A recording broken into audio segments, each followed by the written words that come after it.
Ration की फरहमी के लिए सवाले जमारी गोट में हम मौजूद हैं। मेरे अक़ब में देख सकते हैं कि यहाँ सैलाब से मुतासरीन बहुत बड़ी तादाद में जमा है। ये भी आपको बताते चलें कि ये सैलाब मुतासरीन वो हैं कि जो इस पहाड़ी की बैक साइड पर गाँव में रहते थे। इस गोट में बारिश और सैलाब के बाद पानी बेतहाशा जमा हुआ, जिसके बाद सवाले जमारी गोट के जो मकीन थे पहाड़ी के ऊपर आ गए हैं और पहाड़ी के ऊपर आने के बाद इनके पास खाने पीने का सामान बिल्कुल नहीं था, सर छुपाने के लिए जगह नहीं थी। आलमगीर वेलफेयर ट्रस्ट इंटरनेशनल ने यहाँ इन्हें तिरपालें फराहम की हैं, मच्छरों से बचाव के लिए मच्छरदानियां। ये तमाम काम जो है सैयद फाउंडेशन और आलमगीर वेलफेयर ट्रस्ट इंटरनेशनल के ताउन से किया जा रहा है। मेरे साथ इस वक्त मौजूद है डॉक्टर साहब। कोई रिश्ता हमारा आलमगीर ट्रस्ट से नहीं है, तो रिश्ता सिर्फ ये इंसानियत के नाते पे है।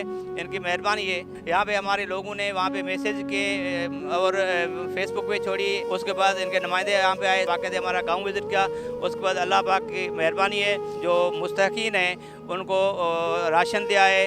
जो आलमगीर जी तरफा असांजी मदद थी रही है, तव्हांजो वॾी महिरबानी। हमारे लिए राशन और मच्छरदानियाँ, तरपालें, खाने पीने के लिए बाकी जो ग़िज़ा हैं वो भी दिए हैं। हम आलमगीर के शुक्रगुज़ार हैं। लोग दुआएं कर रहे हैं और इस बात का इजहार कर रहे हैं कि आलमगीर वेलफेयर ट्रस्ट इंटरनेशनल पहाड़ी इलाकों में आकर सैलाब मुतासरीन की मदद कर रहा है कि जिनके पास अब तक कोई नहीं पहुंचा था। झिरक जिला ठट्टा से शकीलुद्दीन और पूरी मीडिया टीम को इजाज़त दीजिए। अल्लाह निगहबान।